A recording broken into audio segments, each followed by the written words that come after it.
Entre 0 e 9, qual a nota dessa história? Faz um tempo, a gente contou aqui a história do Ítalo, aquele rapaz de 23 anos que ama confeitaria, faz bolo por hobby e acabou virando vilão de um chá revelação sem querer. Vocês lembram? Mas pra quem não ouviu ou quem não lembra, deixa eu resumir rapidinho. A irmã do Ítalo, a Lorena, ela pediu pra ele fazer um bolo do chá revelação do primeiro filho dela. E o Ítalo topou, super animado, afinal, era o primeiro sobrinho ou sobrinha dele. Só que quando ele perguntou a cor do recheio, a Lorena disse que não queria saber o sexo do bebê antes da festa e que outra pessoa ia entrar em contato com ele para passar essa informação. E essa pessoa, gente, ela nunca entrou em contato. E o Ítalo perguntou de novo.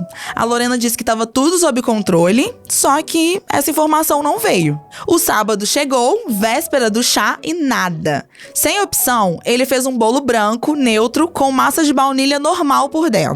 Daí, no domingo, na hora da revelação, a Lorena e o marido cortaram o bolo na frente de todo mundo e o recheio era a cor de bolo, gente. Pois é, foi um silêncio constrangedor, um burburinho dali, bolo destruído daqui e um barraco.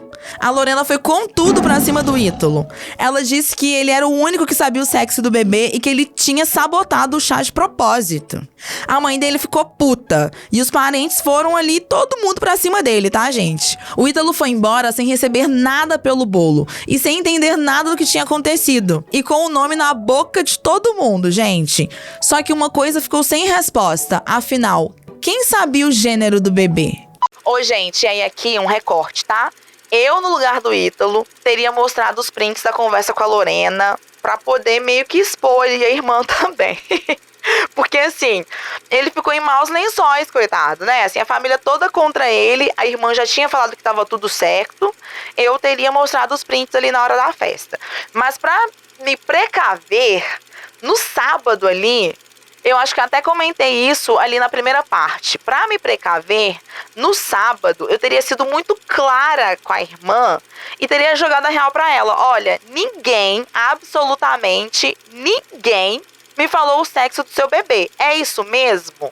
Porque pra mim, gente, o grande problema dessa história foi a falta de comunicação aqui.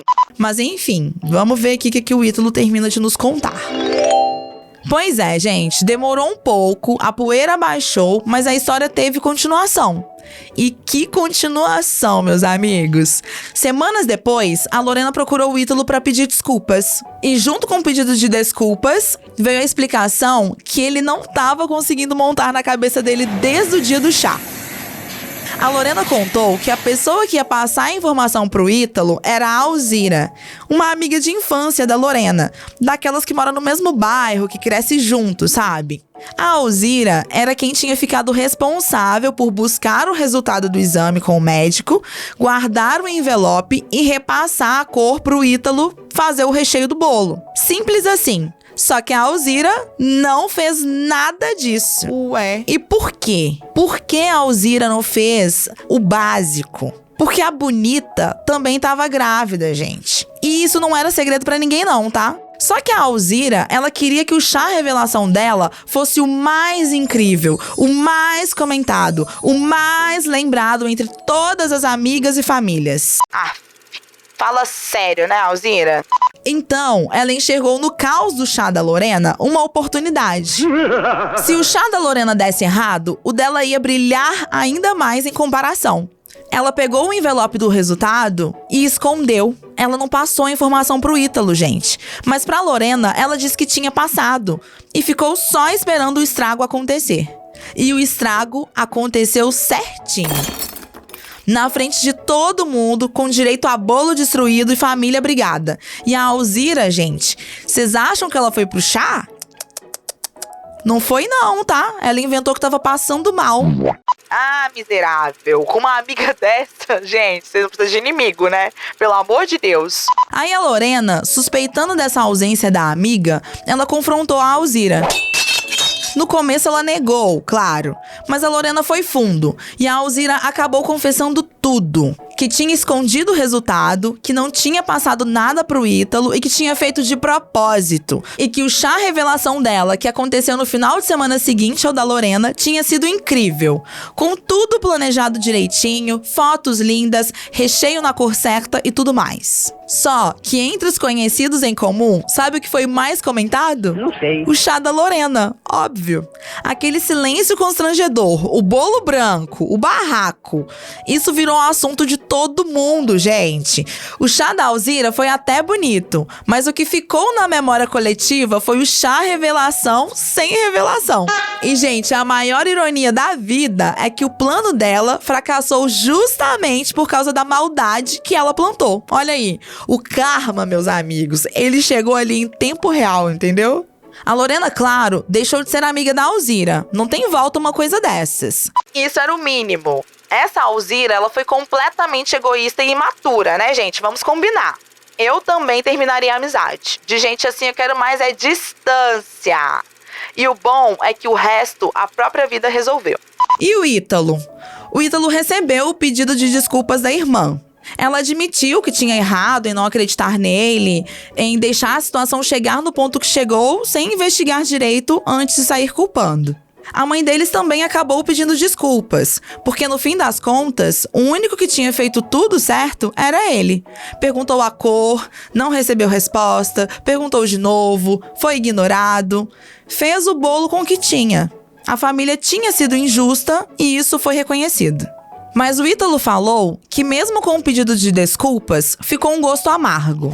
Não por mágoa. Ele diz que entende todo mundo ter reagido no calor do momento, mas pela sensação de ter sido o único que agiu direito e mesmo assim ter virado o vilão da história por semanas. A reputação de sabotador do chá revelação circulou entre os parentes e essas coisas demoram pra sair. E sobre o bolo?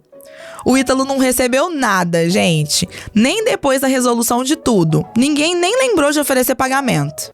E aqui, isso sobre o pagamento, eu realmente deixaria de lado, tá?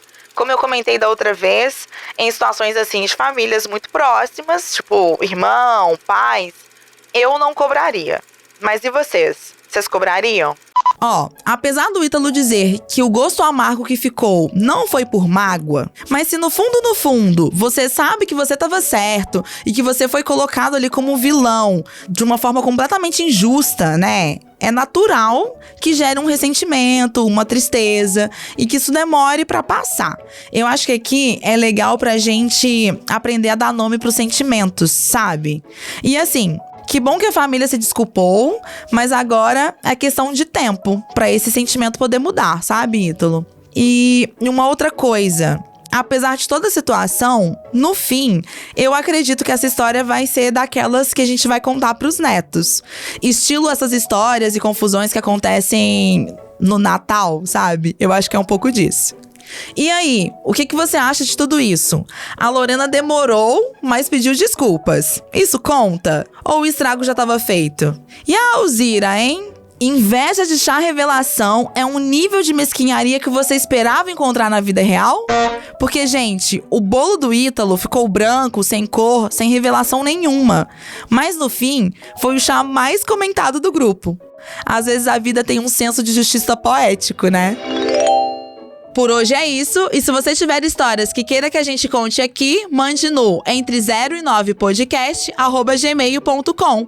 Vou repetir, hein? Entre número 0 e número 9 podcast@gmail.com. Beijo e até a próxima! Queremos saber a sua nota. Entre 0 e 9 é uma produção D1 Studio.